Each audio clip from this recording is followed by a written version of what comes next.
Shalom, puji Tuhan.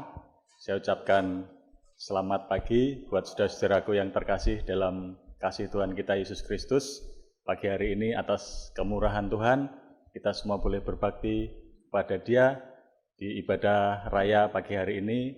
Saya ucapkan selamat beribadah buat saudara-saudara sekalian, Bapak Ibu yang ada di rumah, juga yang ada di desa, dimanapun kita berada, kiranya kasih setia Tuhan senantiasa tercurah di tengah sama kita. Puji Tuhan. Mari kita mau sama-sama naikkan pujian kita dari nyanyian rohani nomor 183. Allah Bapa.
Mari kita berdoa.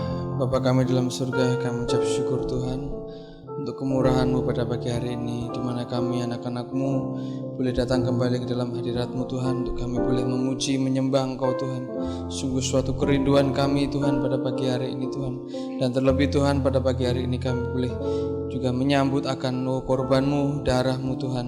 Kiranya Engkau urapi kami, hamba-hamba-Mu yang melayani pada pagi hari ini. Dan terlebih juga Tuhan, kami berdoa untuk sidang jemaat-Mu yang masih kami beribadah lewat online ini Tuhan, baik yang di Semarang maupun yang di Pos PI Desa Purwodadi Tuhan. Kiranya Tuhan Kau urapi kami, lindungi kami Tuhan, dan kiranya juga berkati hamba-Mu Bapak Gembala yang akan menyampaikan firman-Mu Tuhan. Kiranya Engkau curahkan urapan Roh Kudus-Mu Tuhan, untuk kami boleh menerima berkat dari firman-Mu ini Tuhan. Terima kasih Tuhan, dan kami menyerahkan ibadah kami dari awal pertengahan sampai akhirnya dalam nama Tuhan kami Yesus Kristus. Haleluya. Amin. Amin, puji Tuhan. Kita akan lanjutkan pujian kita selanjutnya dari Pesalo nomor 57, Ku mau hidup dalam kasih Allah. Nanti seusainya pujian ini kita berikan kesempatan untuk paduan suara grup Habakuk untuk mempersembahkan pujian. Setelah itu waktu dan tempat saya serahkan kepada Bapak Gembala untuk memberitakan firman Tuhan. Haleluya.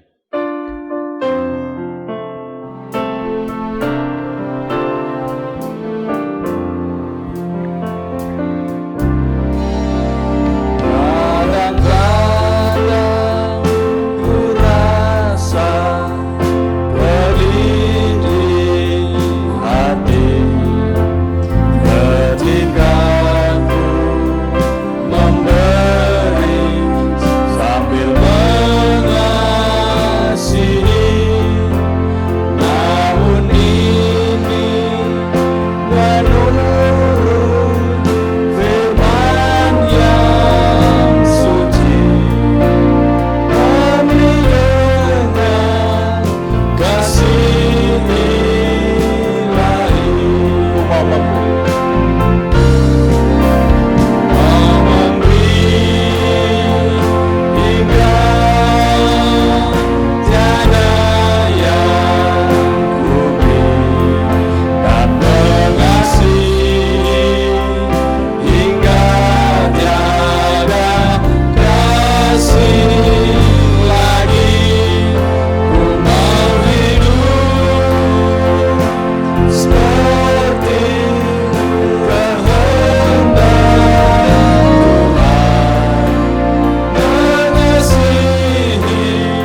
Selamat pagi saudara-saudara yang kekasih di dalam Tuhan Yesus Kristus.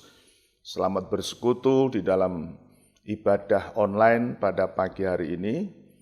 Kiranya anugerah, damai sejahtera dan kasih Tuhan Yesus Kristus turun atas saudara-saudara sekalian, dimanapun saudara berada, baik yang di rumah masing-masing, di tempat-tempat yang lain, dapat mengikuti ibadah online pada pagi hari ini. Kiranya berkat Tuhan dicurahkan atas saudara-saudara sekalian. Dan mari saudara kita persiapkan hati, pagi hari ini ibadah kita disertai dengan pemecahan tubuh Kristus, yaitu perjamuan kudus. Maka sebelum kita memanfaatkan, menikmati kuasa dari perjamuan kudus itu, kita akan sama-sama mendengarkan firman Tuhan. Dan untuk mendengarkan firman Tuhan itu, kita mohon kemurahan Tuhan. Kita berdoa. Ya Tuhan, Bapa di dalam sorga, mengucap syukur untuk hari ini. Tuhan masih memberi kesempatan kami untuk menikmati kemurahan-Mu. Dan sebentar kami akan membaca, mendengarkan firman Tuhan. Kiranya firman-Mu membawa kami, mengerjakan, menggarap hidup kami, agar hidup kami layak di hadapan Engkau, berkenan di mata Tuhan, sehingga kami dapat menggunakan perjamuan kudus, yaitu mengakui tubuh dan darah-Mu, untuk menjadi berkat dalam kehidupan kami. Tuhan, terima kasih. Kami percaya lewat tubuh dan darah-Mu, bagaikan daging yang dipecah-pecahkan, di mana ada bangkai, disitulah burung nasar berkerumun. Begitu juga Tuhan pada pagi hari ini, kami bersama seluruh jemaat-Mu, baik yang ada di ruangan ini maupun di tempat masing-masing, kami mau mengerumuni, mengitari tubuh dan darah-Mu yang menjadi pemeliharaan, perlindungan bagi kami di hari-hari yang terakhir. Tuhan, terima kasih. Untuk itu kami mohon kemurahan-Mu Tuhan.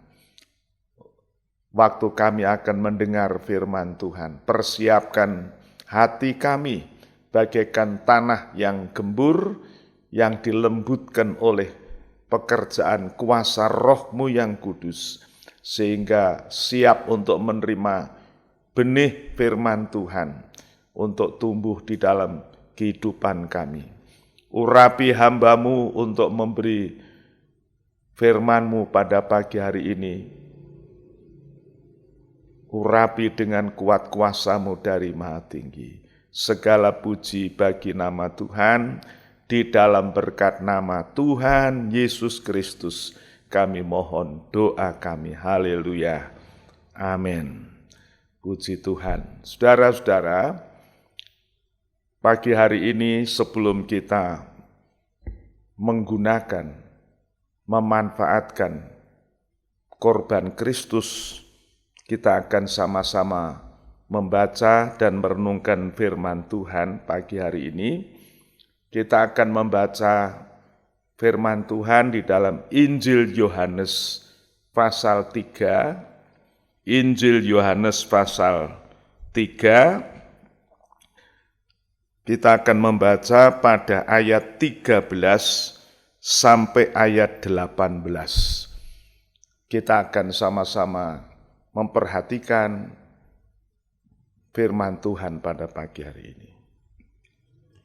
Tidak seorang pun yang telah naik ke surga, selain daripada Dia yang telah turun dari surga, yaitu Anak Manusia. Dan sama seperti Musa meninggikan ular di padang gurun, demikian juga Anak Manusia harus ditinggikan, supaya setiap orang yang percaya kepadanya beroleh hidup yang kekal.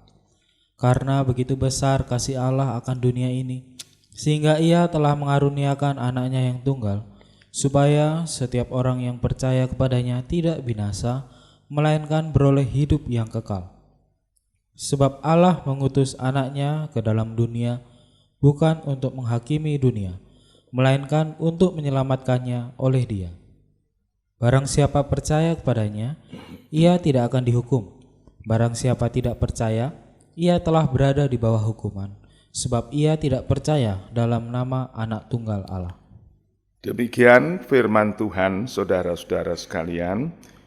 Yohanes pasal 3, khususnya ayat 16, itu ayat yang sangat terkenal dan hampir semua anak Tuhan bisa menghafal ayat ini. Tetapi saudara-saudara, Yohanes pasal 3 ini adalah pasal yang sangat indah kita membacanya.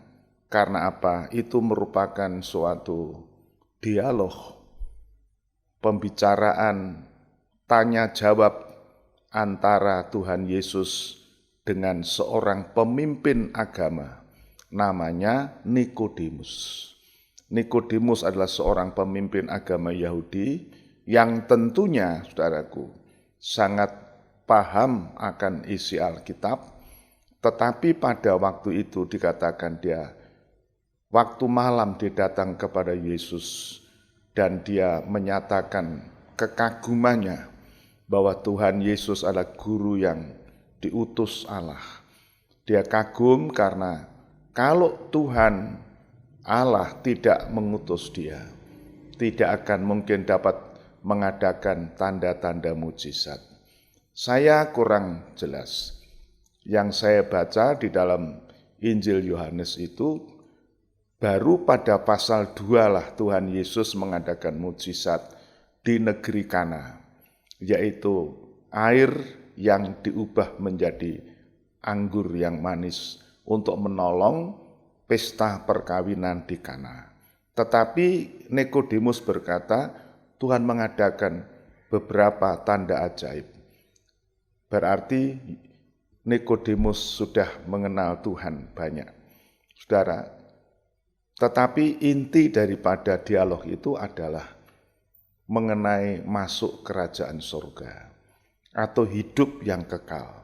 Nah, waktu itu Yesus berkata, kalau kamu tidak dilahirkan kembali, tidak akan dapat melihat ataupun masuk. Dan waktu itulah Nikodemus kaget. Bagaimana orang yang sudah tua seperti kami ini bisa masuk ke rahim ibunya lagi, baru dilahirkan lagi. Nah, saudara, jadi firman Tuhan yang baru kita dengar dan baca tadi, itu merupakan jawaban atau keterangan Tuhan Yesus untuk menjelaskan kepada Nikodemus tentang bagaimana seorang bisa masuk dalam kerajaan Allah atau mendapat hidup yang kekal. Kalau tidak dilahirkan kembali, tidak akan mungkin. Dan Nikodemus masih terkagum-kagum waktu itu. Bagaimana ini bisa terjadi? Bagaimana mungkin bisa terjadi? Maka Tuhan berkata, tidak ada seorang yang bisa naik ke surga atau masuk ke surga kalau tidak pernah turun. Dan waktu itu Tuhan berkata yang dimaksud adalah dialah yang turun dari surga dan nanti dia yang akan masuk ke surga. Tetapi jawaban itu kemudian berkata, seperti halnya Musa menaikkan atau meninggikan ular tedung tembaga itu di tiang di padang gurun, begitu juga anak manusia akan ditinggikan, akan diangkat. Dan siapa yang percaya kepadanya, dia beroleh hidup yang kekal. Artinya, orang yang percaya kepada ular tembaga itu akan tetap hidup. Nah, ayat yang ke-16, Tuhan berkata, itulah bentuk kasih Allah. Karena demikianlah Allah mengasihi dunia ini, maksudnya dunia yang telah binasa, yang telah dibawa hukuman karena dipagut ular tedung itu, maka Allah mengaruniakan anaknya yang tunggal, tentunya untuk menjadi korban di kayu salib Golgota, dan siapa yang percaya kepadanya tidak binasa, melainkan beroleh hidup yang kekal. Jadi ini merupakan suatu inti, saudaraku, suatu prinsip daripada kedatangan Tuhan Yesus ke dalam dunia untuk menyelamatkan orang-orang yang telah harus binasa karena dipagut ular dosa itu. Nah, kemudian dalam ayat yang ke-17 dan 18 Tuhan menerangkan anak manusia atau Yesus Kristus datang ke dunia bukan untuk menghakimi, bukan untuk menghukum dunia, tetapi untuk menyelamatkannya oleh Dia, oleh Tuhan Yesus. Itulah menuju kepada korban Kristus.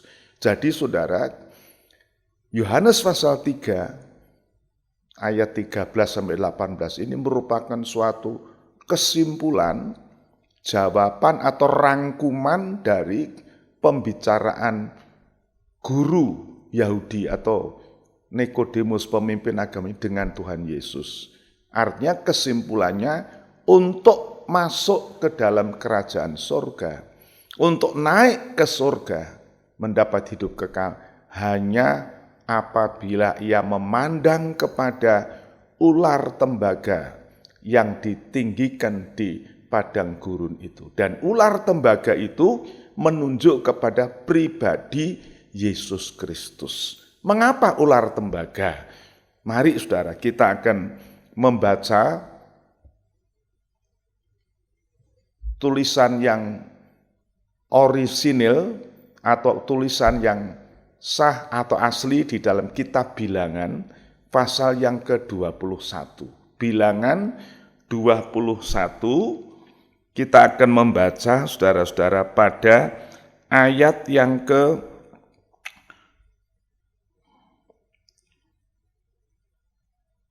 dan sampai 9. Bilangan 21 ayat 4 sampai 9. Setelah mereka berangkat dari Gunung Hor, berjalan ke arah Laut Tebrau untuk mengelilingi tanah Edom, maka bangsa itu tidak dapat lagi menahan hati di tengah jalan. Lalu mereka berkata-kata melawan Allah dan Musa, "Mengapa kamu memimpin kami keluar dari Mesir, supaya kami mati di padang gurun ini? Sebab di sini tidak ada roti dan tidak ada air, dan akan makanan hambar ini kami telah muak." Lalu Tuhan menyuruh ular-ular tedung ke antara bangsa itu yang memagut mereka, sehingga banyak dari orang Israel yang mati. Kemudian datanglah bangsa itu mendapatkan Musa dan berkata, "Kami telah berdosa, sebab kami berkata-kata melawan Tuhan dan engkau. Berdoalah kepada Tuhan, supaya dijauhkannya ular-ular ini daripada kami." Lalu Musa berdoa untuk bangsa itu. Maka berfirmanlah Tuhan kepada Musa, "Buatlah ular tedung dan taruhlah itu pada sebuah tiang. Maka setiap orang yang terbakut, jika ia melihatnya, akan tetap hidup." Lalu Musa membuat ular tembaga dan menaruhnya pada sebuah tiang. Maka jika seseorang dipakut ular dan ia memandang kepada ular tembaga itu, tetaplah ia hidup. Demikian saudara, tulisan yang orisinil atau tulisan yang resmi dalam kitab Bilangan 21 ayat 4 sampai 9 tadi. Lantas setelah itu dibaca, Tuhan berkata, demikian juga anak manusia akan ditinggikan atau dinaikkan di tiang, maksudnya disalib, dan itu menunjuk karena demikian Allah mengasihi dunia. Saudara-saudara, kalau kita membaca ceritanya dalam kitab Bilangan itu, maka orang Israel sudah jatuh dalam satu persungutan, pemberontakan, sehingga mereka mencobai Allah. Dikatakan melawan Allah dan melawan Musa. Mereka menyesalkan karena mereka dilepaskan dari Mesir, masuk ke padang gurun. Ini penyesalan yang sangat mendukacitakan hati Tuhan. Mereka merasa menyesal dilepaskan dari perhambaan Mesir, Karena waktu di Mesir mereka merasa makmur secara perut, secara duniawi, tetapi mereka tidak menyadari bahwa mereka itu diperbudak, diperhamba dalam dapur penderitaan di Mesir selama kurang lebih 400 tahun itu, saudara. Mereka kurang menghargai kelepasan yang mereka rasakan oleh darah anak domba. Orang-orang Israel ini tidak bisa menghargai, tidak bisa mengerti. Lantas mereka mencemooh, bahkan mereka menghina firman Tuhan. Kita muak terhadap mana yang turun tiap hari ini. Oh saudara-saudara, ini satu penghinaan yang sungguh menyakitkan hati Tuhan. Dan karena itu maka Tuhan menyuruh, Alkitab mengatakan, Tuhan menyuruh ular-ular itu untuk datang di antara mereka dan memagut mereka. Dan mereka yang dipagut ular ini pasti mati, saudara, pasti mati. Saudara-saudara, jadi mengapa Allah menyuruh ular-ular datang? Karena mereka menghina Tuhan. Pertama menghina, tidak menghargai korban anak domba yang melepaskan mereka dari negeri Mesir. Bahkan mereka menyesalkan itu. Kedua, mereka berkata, kami bosan dengan mana ini yang tiap hari turun ini.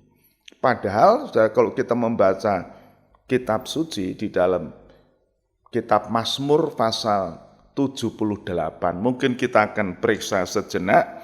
Mazmur pasal yang ke-78, ya, kita akan membaca pada ayat 24 dan 25. Kualitas makanan mana itu bukan seperti makanan biasa, saudaraku. Ini diungkapkan di dalam Mazmur 78 ayat 24-25. Kita dengarkan bersama. Menurunkan kepada mereka hujan mana untuk dimakan. Dan Hujan mana untuk dimakan, terus kan? Dan memberikan kepada mereka gandum dari langit. Gandum dari langit, terus kan? Setiap orang telah makan roti malaikat. Roti malaikat, terus kan? Ia mengirimkan perbekalan kepada mereka berlimpah-limpah.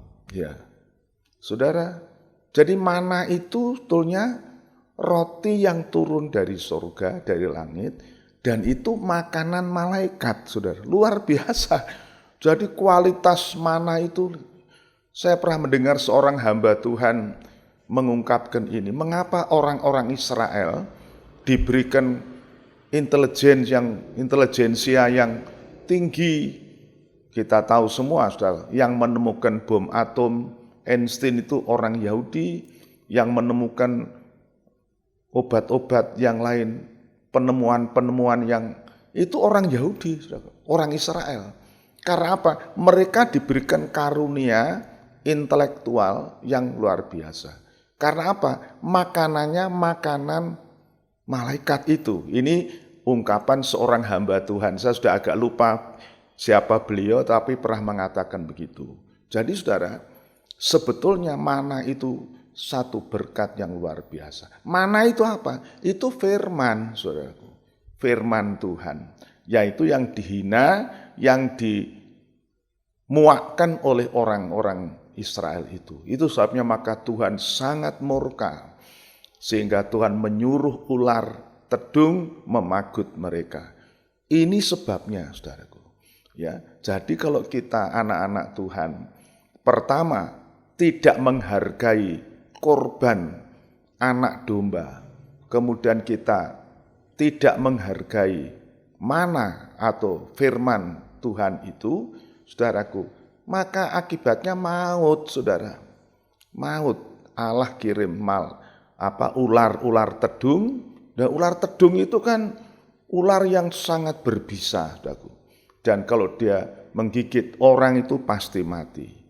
Nah, firman Tuhan di dalam Roma berkata bahwa semua manusia telah berdosa dan upah dosa itu maut dan tidak ada seorang yang bisa menolong.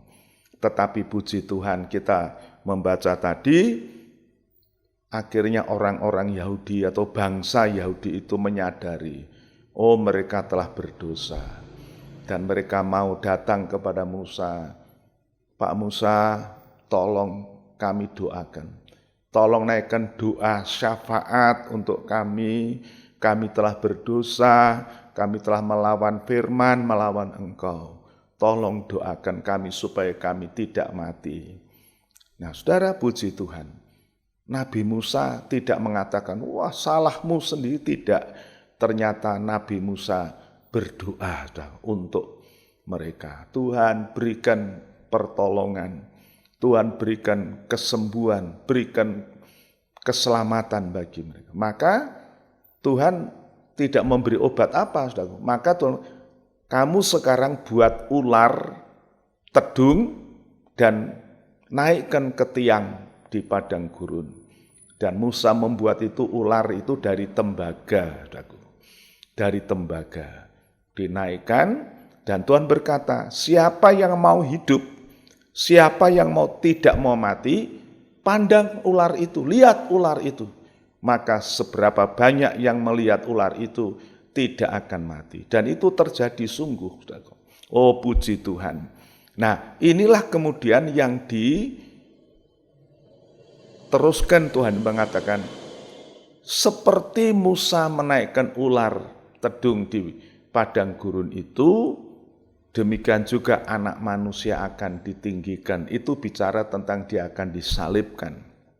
Saudara. Dan siapa yang percaya kepadanya tidak binasa, melainkan beroleh hidup yang kekal.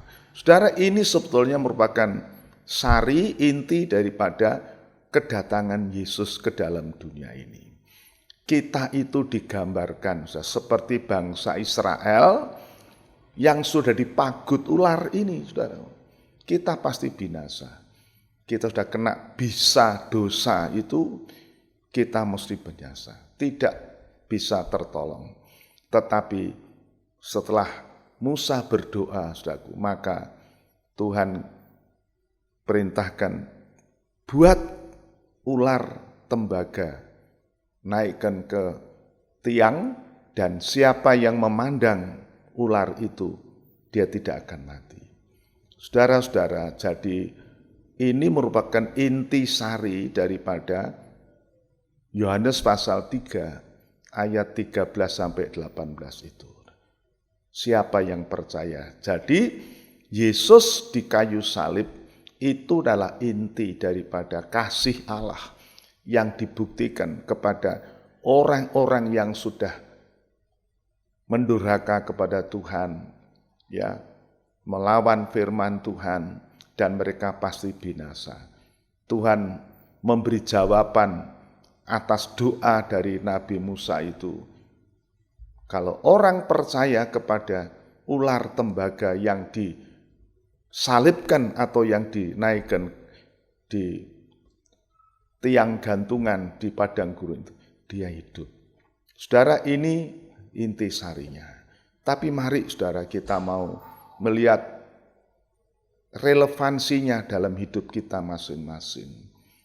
Karena kita ini sekarang hidup di satu masa yang sukar. Bukan saja karena COVID-19 ini, tetapi sebetulnya dunia ini sudah di bawah kutuk, di bawah maut, saudara. Karena firman Tuhan mengatakan, orang yang tidak percaya kepada Yesus itu sudah berada di bawah hukuman.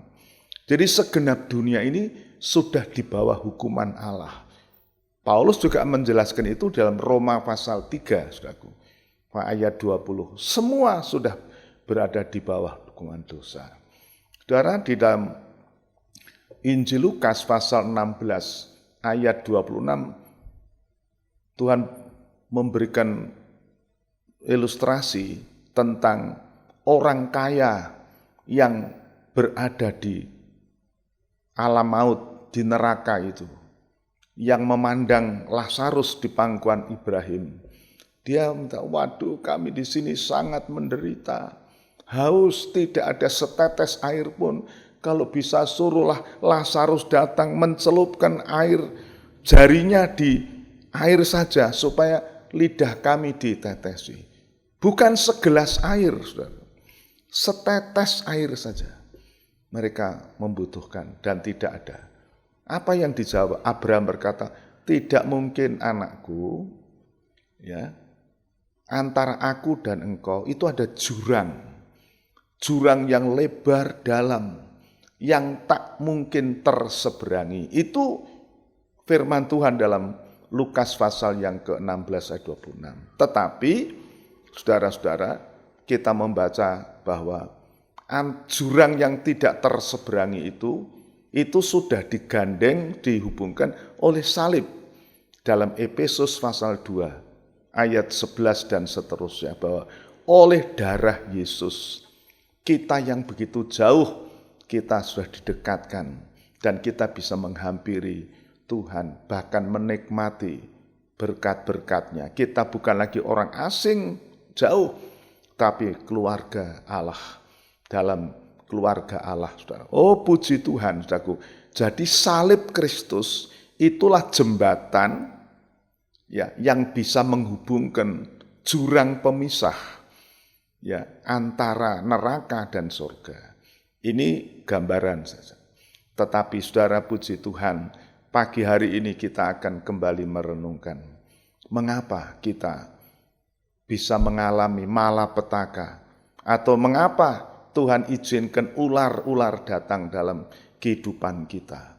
Saudara, kalau itu kita terapkan dalam kehidupan kita sehari-hari, mungkin timbul pertanyaan kok, ya, mengapa ya hidupku kok menderita, sengsara begini, atau mengalami malapetaka? Jawabnya hanya satu. Pertama, saudara tidak menghargai korban Kristus. Karena apa? Menyesal. Kenapa kok dilepaskan dari Mesir? Kenapa kok dikeluarkan dari Mesir? Padahal untuk mengeluarkan Israel dari Mesir itu luar biasa, saudaraku. Berbagai-bagai musibah diadakan, tidak bisa. Mulai dari air menjadi darah, tongkat menjadi ular, debu menjadi nyamuk, lalat pikat, katak naik ke daratan, belalang menghancurkan pertanian, bala sampar, dan seterusnya. Tidak bisa. Saudaraku, Israel dilepaskan hanya karena korban darah anak domba yang disapukan pada ambang pintu, jenang pintu itu.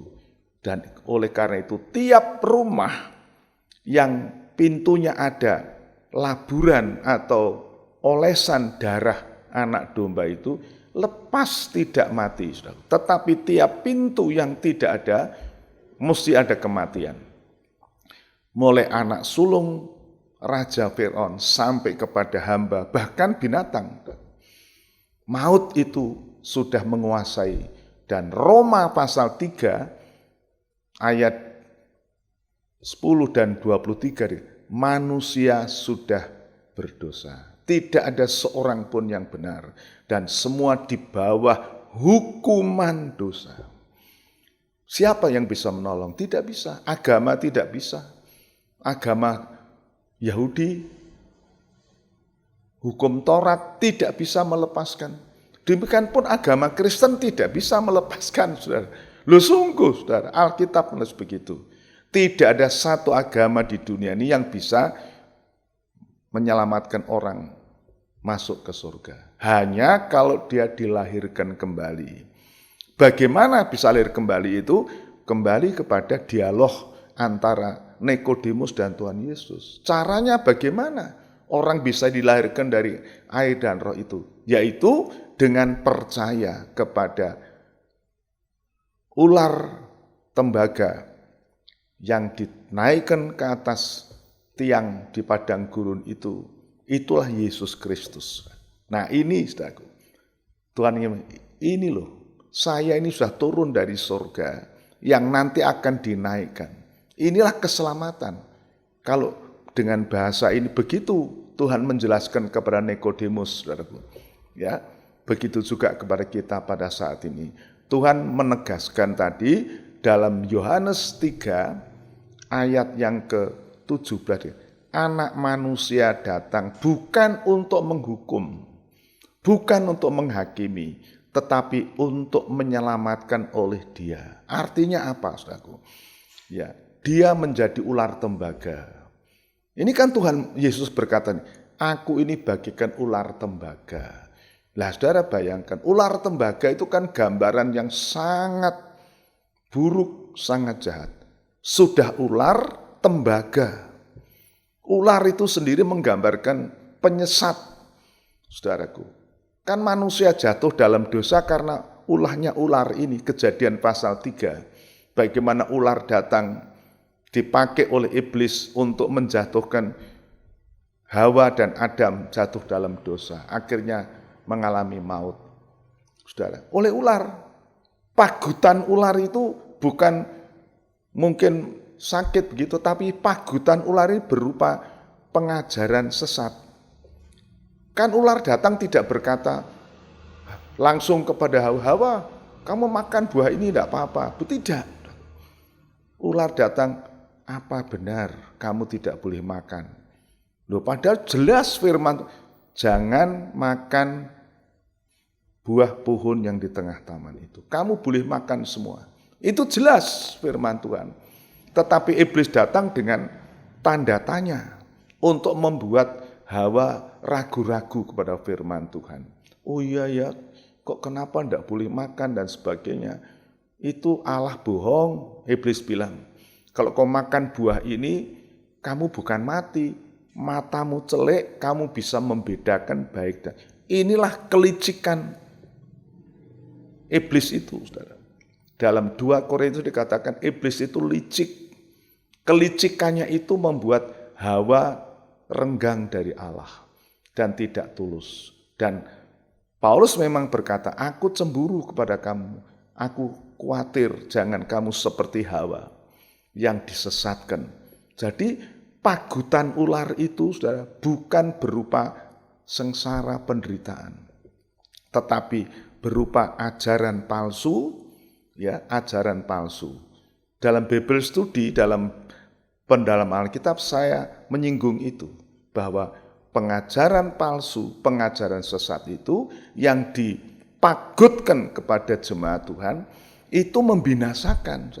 Itu membinasakan. Jadi kita berhati-hati dewasa ini terhadap tipu muslihat iblis yang datang dengan kelicikannya.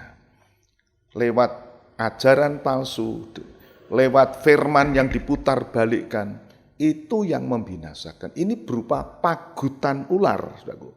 Dan ini sudah terjadi kepada seluruh umat manusia.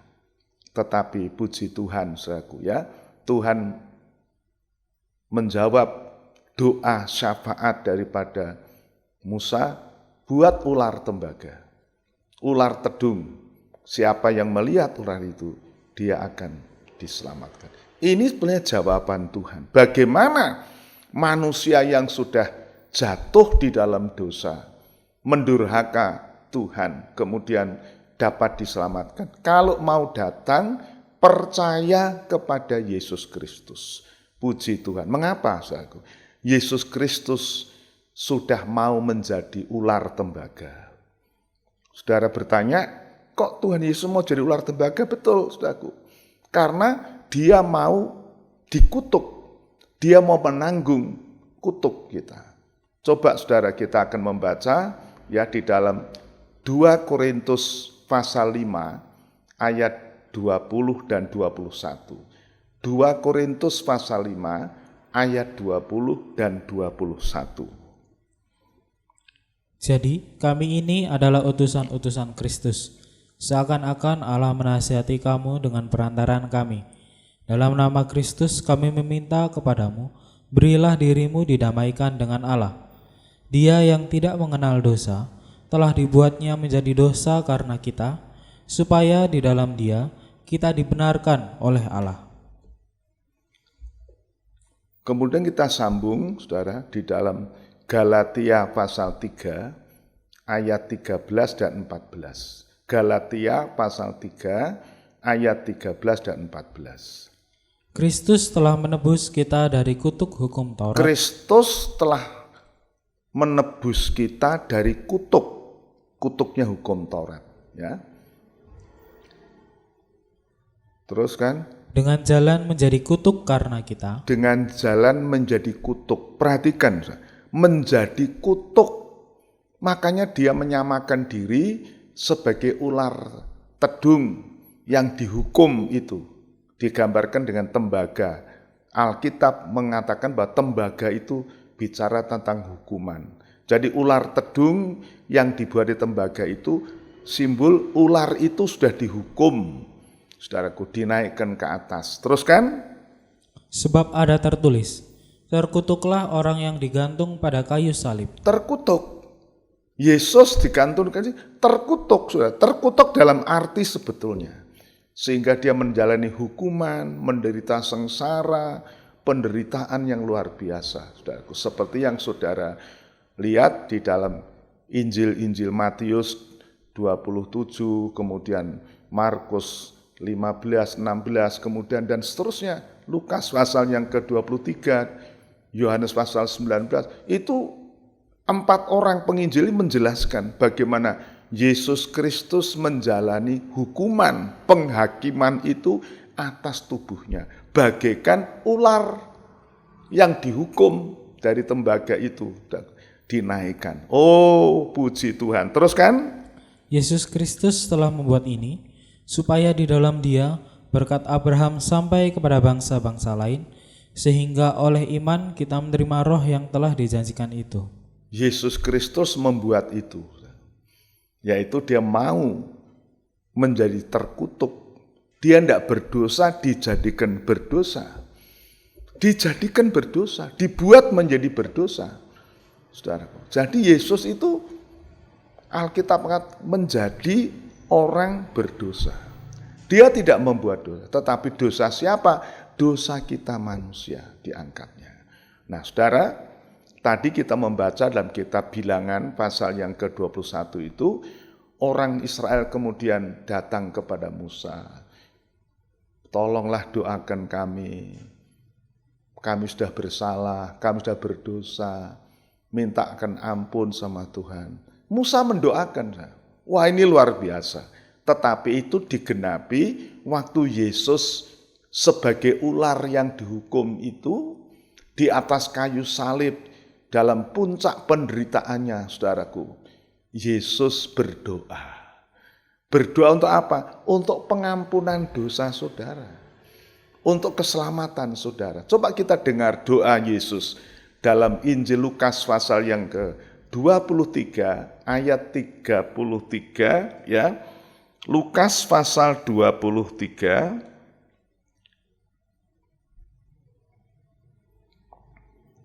ya. Ayat 34 ya. Yesus berkata, "Ya Bapa, ampunilah mereka, sebab mereka tidak tahu apa yang mereka perbuat." Dan mereka membuang undi untuk membagi pakaiannya. Saudara, ini loh doa. Doa syafaat yang luar biasa, saudaraku. Ini salah satu kalimat dari 7 kalimat yang diucapkan Yesus di kayu salib. Dan saudara perlu mempelajari itu, mulai dari Injil Matius, Markus, Lukas, Yohanes. Ada 7 kalimat dan salah satunya ini, yaitu doa syafaat Tuhan Yesus. Dikatakan apa? Ampuni mereka.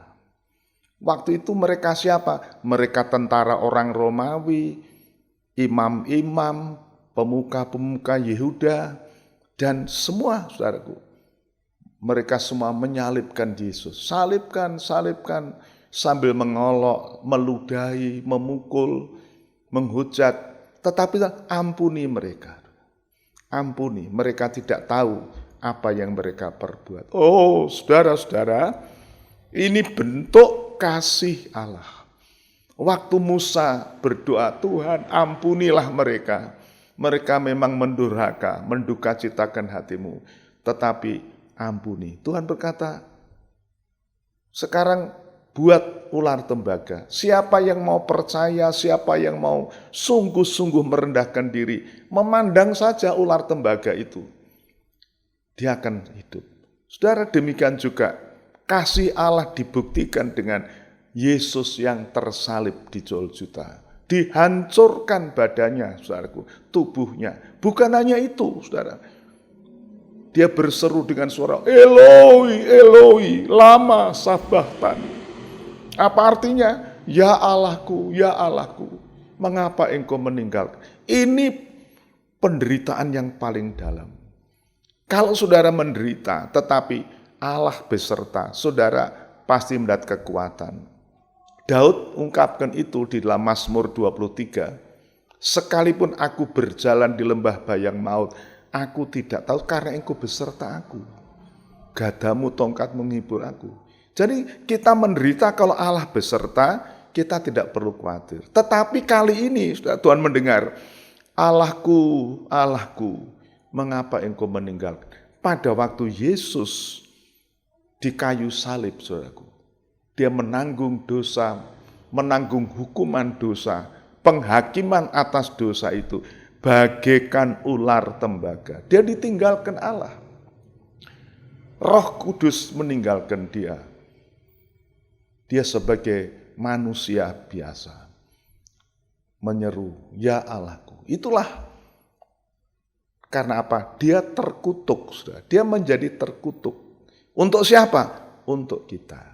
Dikatakan Yesus telah menebus kita dari kutuk hukum Taurat dan menjadi kutuk karena kita. Sebaliknya berkatnya Ibrahim dicurahkan. Wah, ini luar biasa, saudaraku. Saudara, kalau saudara membaca kitab Kejadian pasal 3, itu sebetulnya ular memagut mulai dari situ. Mulai dari Adam dan Hawa. Seluruh keturunannya menjadi orang-orang yang di bawah hukuman dosa. Maka Tuhan mengatakan, Adam, karena engkau mendengar suara istrimu dan menyesatkan, terkutuklah bumi karena engkau. Apa isi kutuk itu? Ada 3 hal, saudaraku. Pertama, saudara membaca sendiri. Karena lewat ini saya kira tidak waktunya, saudaraku, karena terlalu panjang. Tapi saudara baca Kejadian pasal 3 ayat 17 sampai 19. Mari dibacakan. Kejadian pasal 3 ayat 17 sampai 19. Inti daripada kutuk itu, ya, ada 3 macam di situ. Lalu firman-Nya kepada manusia itu, karena engkau mendengarkan perkataan istrimu dan memakan dari buah pohon yang telah kuperintahkan kepadamu, jangan makan daripadanya, maka terkutuklah tanah karena engkau. Terkutuklah tanah karena engkau. Jadi ini kutuk, saudaraku, yang ditanggung oleh Yesus di atas salib itu. Teruskan. Dengan bersusah payah engkau akan mencari rezekimu dari tanah seumur hidupmu. Dengar, susah payah engkau mencari rezeki. Saudara merasa susah payah mencari makan? Ini sebabnya kutuk. Apa sebab? Karena mereka menghina korban Kristus. Orang Yahudi, orang Israel itu, wah kok kami dilepaskan dari Mesir, kenapa kita di padang gurun ini tidak ada makanan? Kita muak dengan mana ini. Wah, sehingga Tuhan suruh ular memagut. Saudara, perhatikan saudara. Perhatikan ini. Waktu saudara tidak menghargai korban Kristus penebusan. Apalagi saudara mengabaikan firman. Saudara, ular bisa datang. Saya tidak menghakimi saudara. Dan saya tidak menghukum saudara. Tetapi saudara perhatikan ini.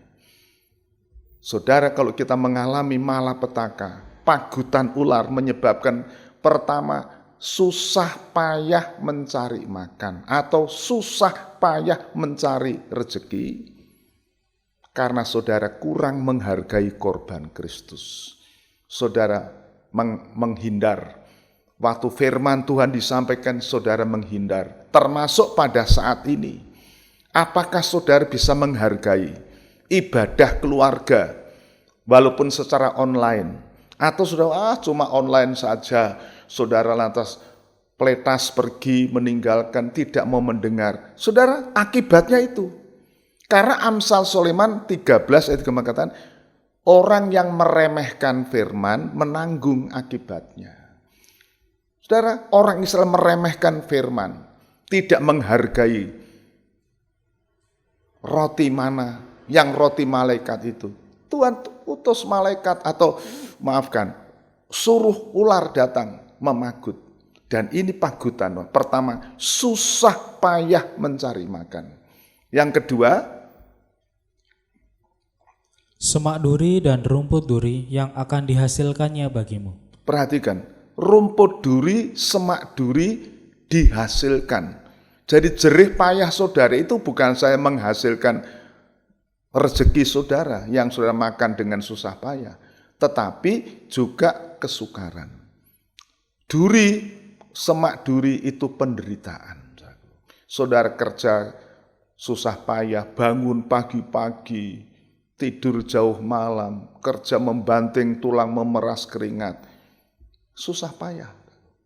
Ya, yang dihasilkan kesukaran, penderitaan. Tetapi di atas kayu salib, saudara melihat kepala Yesus, dia memakai mahkota duri.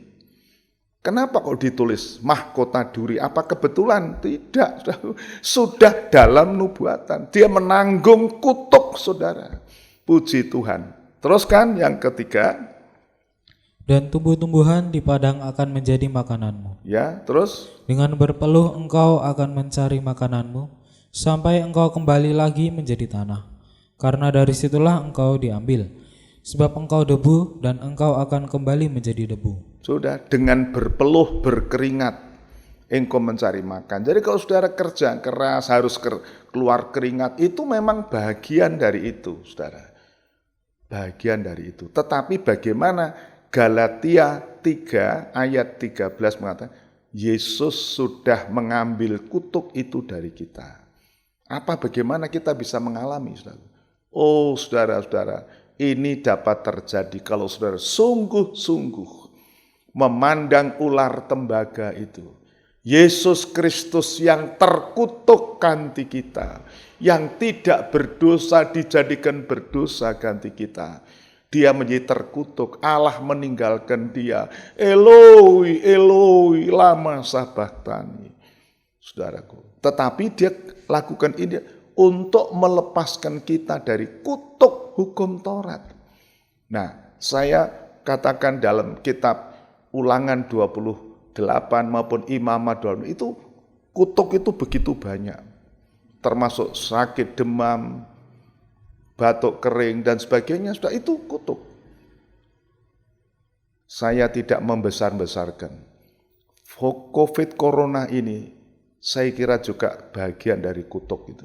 Karena apa gejalanya? Batuk kering, sesak napas, paru-paru rusak dan sebagainya. Itu ada di dalam kitab Imamat, dalam Ulangan pasal 28. Saudara, itu bagian. Patukan ular tedung itu berlaku. Dan saat ini kalau kita mau diselamatkan, pandang ular tembaga itu. Pandang salib Kristus.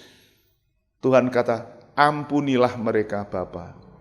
Ya, karena mereka telah melakukan sesuatu yang mereka tidak tahu. Kalau saja mereka tahu. Ya, dalam kitab Korintus dikatakan, kalau saja mereka tahu bahwa Yesus itu Tuhan, pasti mereka tidak menyalibkan, tetapi sudah terjadi. Sekarang respon saudara. Respon saudara. Maukah saudara merendahkan diri seperti orang Yahudi itu yang sudah dipagut ular? Mereka datang kepada Nabi Musa. Oh Pak Musa, Pak Pendeta, kami sudah bersalah, berdosa. Tolong doakan kami supaya kami selamat. Musa berdoa. Dan kegenapannya Yesus di atas kayu salib dia berdoa. Ya Bapa, ampuni mereka semua. Mereka tidak tahu apa yang diperbuatnya. Ada respon saudara? Saudaraku. Respon salah satu pencuri mengatakan, "Loh kamu katanya Kristus, mbok selamatkan dirimu, saya juga." Ini respon yang negatif dari salah seorang penjahat itu.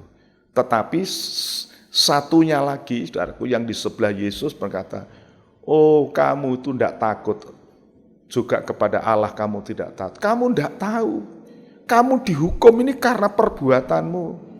Kamu sama sebetulnya. Kenapa sama? Yesus dihukum itu menanggung kejahatan dosa kita. Itulah sebetulnya kita. Nah, dia kata kita ini dihukum setimpal dengan perbuatan kita. Kita ini pantas dihukum. Mengakui bahwa dia orang berdosa. Tetapi Yesus tidak. Dia katakan ini, pencuri yang di sebelah Yesus mengatakan, ini Yesus tidak salah. Kenapa disalib?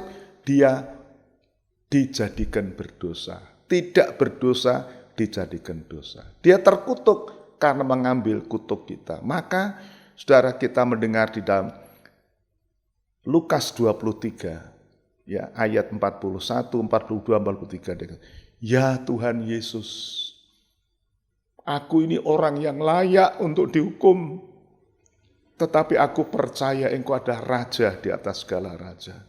Ingatlah akan daku Tuhan, waktu Engkau datang sebagai Raja. Ini seruan, ini respon dari orang yang sudah dalam hukuman itu.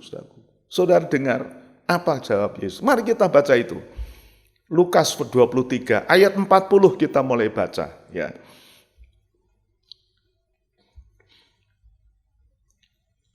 Tetapi yang seorang menegur dia, katanya, tidakkah engkau takut juga tidak kepada Allah, sedang engkau menerima hukuman yang sama? Ini pencuri yang positif itu, saudara, yang merespon doa Yesus, pengampunan yang diberikan dia respon. Wah, orang ini tidak salah. Kok kamu berani menghujat? Apa kamu tidak takut akan Allah? Teruskan, baca. Kita memang selayaknya dihukum, sebab kita menerima balasan yang setimpal dengan perbuatan kita. Ini pengakuan dosa yang jujur. Kita ini layak dihukum, pantas dihukum. Selayaknya kita dihukum karena kita berbuat dosa. Ini pengakuan dosa, sama dengan orang Yahudi yang datang pada Musa itu berkata, kami sudah berdosa, melawan Tuhan, melawan engkau, tapi tolong doakan. Nah, Yesus sudah berdoa. Nah, ini doanya pencuri itu, teruskan. Tetapi orang ini tidak berbuat sesuatu yang salah. Lalu ia berkata, Yesus, ingatlah akan aku apabila engkau datang sebagai Raja. Ini doa, saudaraku. Ini doa respon terhadap doa Yesus, doa syafaat yang luar biasa. Ini respon, Tuhan ingatlah aku. Ingatlah aku. Ya, teruskan. Kata Yesus kepadanya, aku berkata kepadamu, sesungguhnya hari ini juga engkau akan ada bersama-sama dengan aku di dalam Firdaus. Ini jawaban Tuhan Yesus. Bukan waktu Yesus datang sebagai Raja, masih nunggu bertahun-tahun, bahkan ratusan tahun loh saudara. Sejak peristiwa di Golgota di kayu salib sampai hari ini sudah 2000 tahun yang lalu. Kalau tuh menunggu sampai Yesus datang nanti, belum datang sebagai Raja. Tetapi hari ini juga kamu bersama-sama aku ke dalam Firdaus. Hari ini juga, pada waktu penyamun, perampok, penjahat, pemberontak itu berseru, ya Yesus, ingatlah aku waktu engkau datang. Tuhan tidak menunggu, tidak sampai aku datang nanti. Sekarang ini kamu bersama aku dalam Firdaus. Oh saudara-saudara, ini satu jawaban yang luar biasa. Saudara yang mengalami masalah, dipagut ular tadi ini, susah payah mencari makan, susah payah mencari rezeki, berkeringat, berpeluh. Saudara tahu, semua sudah ditanggung oleh Yesus.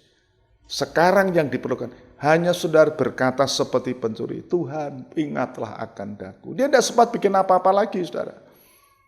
Dia tidak sempat untuk ke gereja, belajar katekesasi kah? Tidak sempat berbuat apa-apa. Dia hanya berseru, menggenapi firman Tuhan di dalam Roma 10, ayat 9-12. Yang menyeru nama Tuhan diselamatkan. Pada saat itu juga. Saudara tahu, Jerih payah saudara dari tanggung Yesus. Mahkota duri ditanggung Yesus. Waktu dia berdoa di Taman Getsemani, dia mencurahkan keringat peluhnya seperti darah. Ini wujud bentuk daripada Yesus terkutuk bagaikan ular tembaga. Dan saudara hanya diminta memandang dia saja. Melihat, artinya saudara percaya, menerima dia. Seperti respon daripada pencuri di sebelah kanan Yesus ini. Dia berdoa, Tuhan ingatlah aku. Hanya berseru, saudara. Hanya berapa kata. Tetapi Tuhan merespon. Kamu diampuni dosamu, sakitmu disembuhkan, kamu sekarang diselamatkan masuk surga. Saudara, saya tidak, sekali lagi tidak menghukum saudara, tidak menghakimi, tidak menyalahkan saudara. Tetapi andai kata ada di antara saudara merasa hidupnya susah payah mencari makan, suka mencari rezeki. Saudara, ada penderitaan-penderitaan bagaikan semak duri. Saudara berpeluh berkeringat. Saudara lihat Yesus. Pandang Yesus di Golgota. Dia sudah menanggung. Terkutuk ganti saudara. Dan dengar doanya. Ampunilah mereka. Ampuni dosa. Karena dosa menyebabkan manusia binasa. Tapi kalau dosa diampuni, manusia diselamatkan. Oh puji Tuhan, saudara. Puji Tuhan. Kalau saudara mau datang kepada Tuhan. Seperti firman Tuhan. Siapa yang percaya kepadanya tidak binasa, melainkan berhidup yang kekal. Saudara, mari kita mau memandang Yesus. Di salib Golgota, di sana semua sudah digenapi. Tidak perlu kita nambah apa-apa. Tidak perlu kita berusaha apa-apa. Kita hanya berseru saja, Tuhan, aku percaya Engkau. Engkau adalah Juru Selamat. Engkau adalah Tuhan dan Raja. Ingatlah aku, Tuhan. Ingatlah aku. Dan saudara berdoa. Dan pada saat ini korban Kristus disediakan. Itu adalah tubuh dan darahnya. 1 Korintus pasal yang ke-11 dikatakan, seberapa banyak kali kita makan roti dan minum dari cawan ini, kita memberitakan kematian Tuhan. Untuk apa, saudara? Untuk mengingatkan saudara, memberi kesempatan saudara untuk berpaling kepadanya. Saudara yang merasa menderita, saudara yang merasa susah payah, saudara merasa ada banyak semak duri dalam hidupnya, saudara merasa berkeringat, berpeluh untuk mencari makan. Mari berpaling, pandang Yesus. Di Golgota semua sudah digenapi. Ada pengampunan dosa, ada kesembuhan buat orang yang percaya, dan kita hanya menyerahkan diri kepadanya. Oh puji Tuhan, mari kita akan sama-sama memuji Tuhan, menyanyikan pujian tadi yang dinyanyikan oleh kelompok paduan suara. Di Golgota semua sudah digenapi. Haleluya. Kita persiapkan diri, saudara, untuk kita memanfaatkan korban Kristus itu. Haleluya.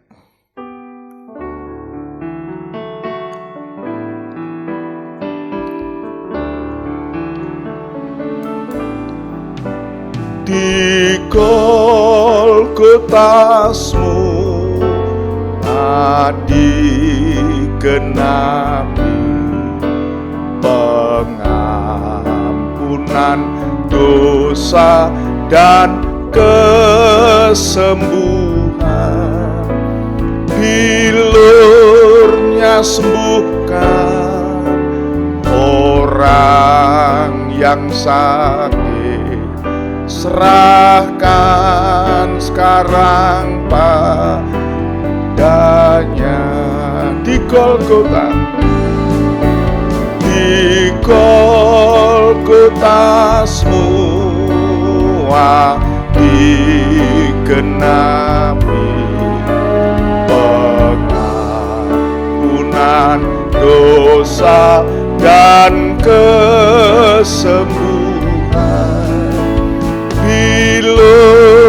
Jalurnya sembuhkan orang yang sakit, serahkan sekarang padanya. Saudara merasa bersalah, saudara merasa melawan firman Tuhan, saudara merasa menghina korban Kristus, saudara merasa menghina firman Tuhan, saudara mengabaikan. Tuhan memberi kesempatan, datang, serahkan kepadanya. Saudara sakit apa saja, mulai dari sakit yang berat, kanker paru-paru, sampai sakit panu, sakit kadas, karena saudara menghina firman, saudara mengabaikan korban Kristus, saudara kurang menghargai, saudara menganggap firman Tuhan hanya seperti mana yang hambar, padahal itu makanan malaikat. Saudara bertobat, datang kepada Tuhan seperti orang Israel. Kami sudah bersalah, kami sudah berdosa. Juga seperti seruan pencuri itu punya, Tuhan, aku ini layak dihukum. Kami telah berbuat dosa, tetapi aku percaya Engkau Juru Selamat, Raja yang akan datang. Ingatlah aku, Tuhan. Mari saudara, kita merendah, kita berdiri bersama-sama, kita nyanyi bersama-sama, pandang Golgota. Haleluya.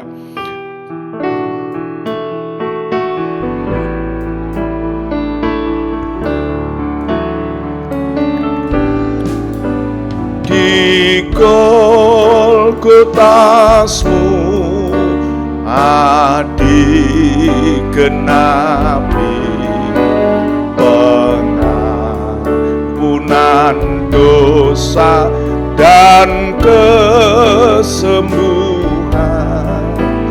Bilurnya sembuhkan orang yang sakit, serahkan sekarang pada Tuhan. Di Golgotasmu dikenapi pengampunan dosa dan kesembuhan. Bilurnya sembuhkan orang yang sakit, serahkanlah sekarang padanya. Mari saudara, kita menyerahkan diri sebelum kita menikmati korban Kristus. Kita datang dengan merendahkan diri. Serahkan semua kepada Tuhan. Semua sudah digenapi, saudara. Dosa yang merah kermisi, merah patma, Tuhan mau sucikan oleh darahnya. Sakit penyakit apapun, firman Tuhan yang terjadi di Mesir, bala sampar, sakit penyakit menular, Tuhan sudah tanggung. Dan kalau kita mau percaya, Tuhan Yehova Rafa, Dia menyembuhkan. Kalau ada di antara saudara yang menderita sakit saat ini, sakit apa saja saudara, mari merendahkan diri, minta ampun sama Tuhan, dan bertuhan ingatlah akan daku. Dan kita akan manfaatkan korbannya. Kita akan sekali lagi menyanyikan pujian ini, dan kita persiapkan diri dengan menerima perjamuan kudus. Di Golgotasmu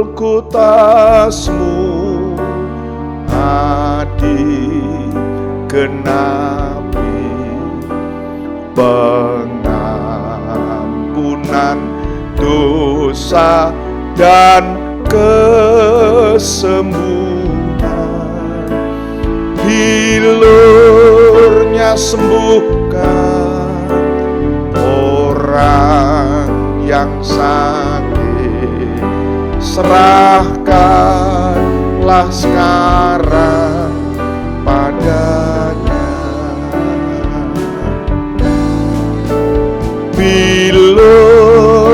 sembuhkan orang yang sakit, serahkanlah sekarang padanya.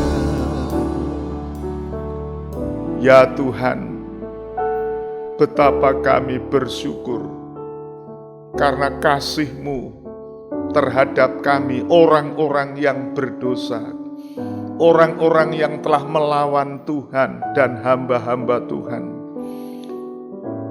terhadap orang-orang yang durhaka, yang telah ditentukan untuk binasa.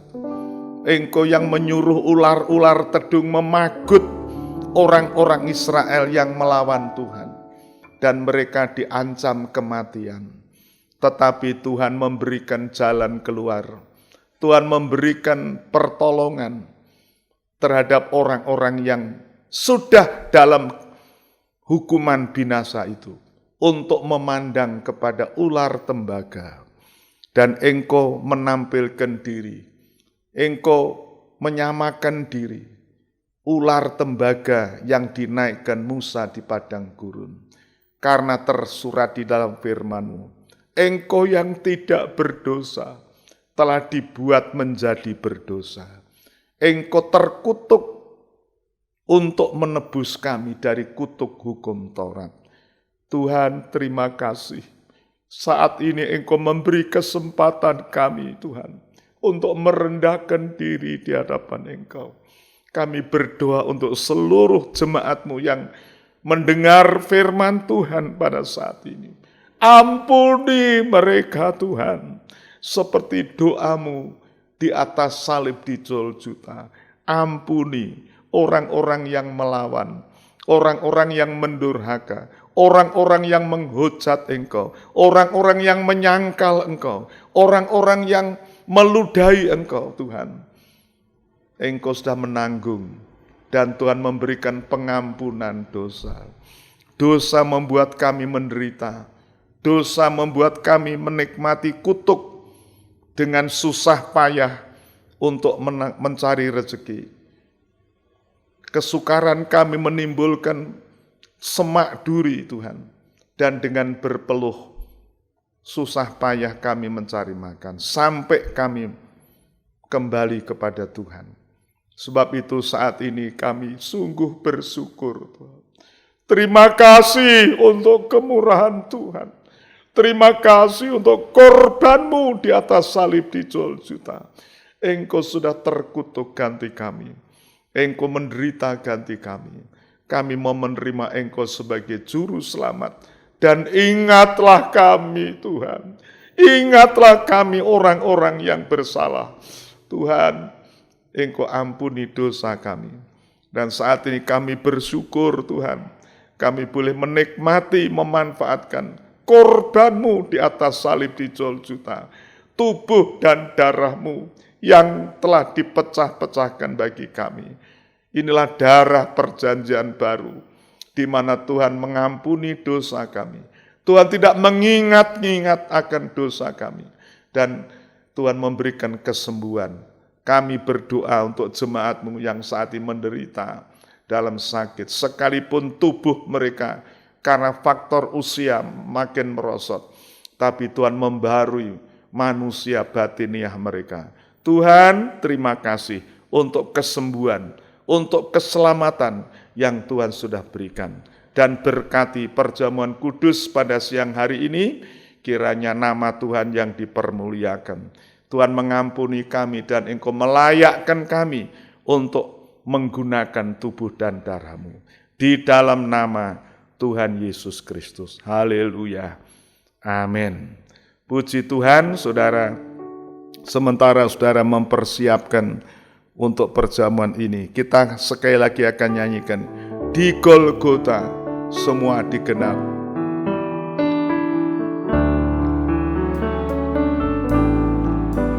Di Golgota semua digenapi, pengampunan dosa dan kesembuhan bilurnya sembuhkan orang yang sakit, serahkanlah sekarang padanya. Mari kita angkat roti dalam tangan kita. Dengarkan, demikianlah firman Tuhan. Bukankah roti yang kita pecah-pecahkan adalah persekutuan dengan tubuh Kristus? Haleluya. Sebab apa yang telah kuteruskan kepadamu, telah aku terima dari Tuhan, yaitu bahwa Tuhan Yesus pada malam, waktu ia diserahkan, dia mengambil roti, mengucapkan syukur atasnya, dipecah-pecahkannya dan berkata, inilah tubuhku yang diserahkan bagi kamu, perbuatlah ini menjadi peringatan akan daku. Mari kita makan dalam nama Yesus.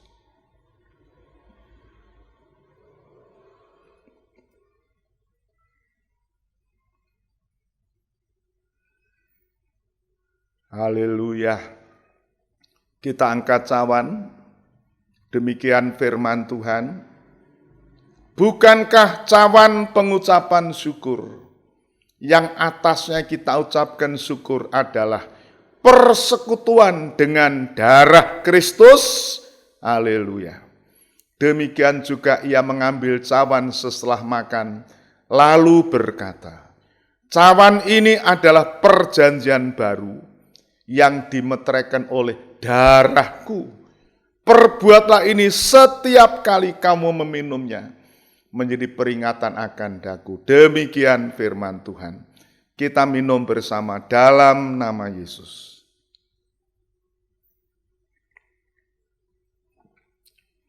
Oh, haleluya. Haleluya, haleluya. Haleluya, haleluya. Kita bersyukur untuk Golgota. Kita bersyukur untuk salib. Kita bersyukur untuk korban Kristus. Haleluya. Di Golgota semua digenapi pengampunan dosa dan kesembuhan. Bilurnya sembuhkan orang yang sakit, serahkanlah sekarang padanya. Ya Tuhan, inilah pujian kami. Kami mengucap syukur, terima kasih. Hari ini kami boleh menikmati korban Kristus di Golgota yang diwujudkan dalam perjamuan suci ini. Roti yang kami pecah-pecahkan adalah tubuh-Mu yang dipecah-pecahkan. Cawan yang kami minum adalah darah-Mu, darah perjanjian baru yang mengadakan pengampunan. Tuhan, terima kasih untuk pengampunan dosa, dan Engkau menyembuhkan sakit penyakit kami. Kami percaya firman-Mu ya dan amin. Kesembuhan yang telah terjadi kami ucapkan. Bapa, saat ini kami juga berdoa, doa syafaat untuk bangsa negara kami Tuhan. Engkau mendengar doa kami Tuhan. Bangsa kami sekarang juga sedang mengalami pagutan ular, menyebabkan kutuk terjadi, kesukaran, baik secara jasmani, kesehatan, baik secara ekonomi, keuangan, penderitaan, sengsara, terjadi saat ini Tuhan, khususnya pada masa pandemik COVID-19 ini. Begitu banyak orang menderita Tuhan, tetapi Engkau nyatakan kasih-Mu di dalam korban-Mu di kayu salib. Engkau mengasihi dunia ini, termasuk Indonesia. Tuhan, kami percaya, dan Engkau telah mengaruniakan anak-Mu yang tunggal, Yesus Kristus, firman yang menjadi daging itu, untuk menjadi korban penebus dosa. Dan Tuhan berikan kesempatan yang percaya diselamatkan, tidak binasa. Kami berdoa untuk bangsa kami Tuhan. Biarlah mereka berpaling kepada Engkau. Dalam masa-masa penderitaan sukaran ini, Tuhan palingkan hati mereka untuk memandang Engkau, untuk mengaku Engkau sebagai Tuhan dan Juru Selamat. Dan ingatlah kami Tuhan, ingatlah kami bangsa Indonesia. Kasihani kami Tuhan, sembuhkan kami, selamatkan kami. Tuhan, terima kasih, segala puji syukur bagi Tuhan. Terima kasih Tuhan. Kami juga mohon Tuhan ingat kami, jemaat Tuhan yang sudah sekian lama kami tidak dapat beribadah di gereja karena COVID-19 ini. Tuhan buka jalan. Kami berdoa Tuhan ingatlah kami. Kembalikanlah gerejamu, jemaatmu untuk dapat menikmati ibadah secara bersama. Kami menikmati hadirat Engkau. Kami boleh memuji-muji Tuhan di dalam hadirat Engkau. Buka jalan Tuhan, supaya dalam waktu dekat kami dapat kembali beribadah bersama-sama di dalam gereja. Inilah doa kami percaya. Terima kasih Tuhan, Engkau mendengar doa kami dalam nama Tuhan Yesus Kristus. Haleluya, amin. Saudara silakan duduk. Jadi saudaraku, pengumuman masih seperti yang lalu. Saya minta jemaat Tuhan bersabar menunggu waktu yang tepat untuk kita dapat kembali berbakti di gereja. Sekarang ini pemerintah, dalam hal ini pihak gugus tugas, sudah memberikan kita kesempatan. Tetapi saudara melihat kenyataan bahwa COVID Corona masih mewabah dewasa ini. Untuk menghindarkan klaster-klaster baru, kita menahan diri untuk tidak berkumpul bersama-sama. Namun saudara, saya memberi kesempatan saudara-saudara yang berdekatan dengan gereja Wonodri, dan mungkin saudara di rumah tidak bisa mengikuti ibadah online ini karena berbagai masalah, mungkin tidak mempunyai pesawat, HP maupun iPad, Facebook dan sebagainya. Dan juga mungkin masalah sinyal, masalah pulsa, kota tidak bisa. Silahkan sudah datang di gereja. Sekarang sudah diperbolehkan saudaraku. Jadi kita bisa berbakti, kita menikmati ibadah kita. Kemudian juga saya mengingatkan saudara, tiap hari, tiap sore saya kirim firman Tuhan. Kali ini kita membaca surat Roma, saudaraku. Malam nanti atau mulai hari Senin dan sebagainya, kita akan membaca Roma mulai pasal 1 sampai akhir. Sekali saya ingatkan, Roma ini, surat Roma ini adalah penjelasan yang sangat rapi, jalan keselamatan yang disediakan bagi manusia. Saya ingatkan saudara, jangan saudara menghindari, jangan saudara mengabaikan, jangan kayak orang Israel, menganggap itu mana, firman Tuhan itu makanan hambar, padahal itu makanan malaikat saudara. Jadi saya ingatkan saudara yang di rumah, orang tua, anak-anak, orang muda, dan segalanya, jangan saudara mengabaikan. Siapa meremehkan firman, ada menanggung akibatnya.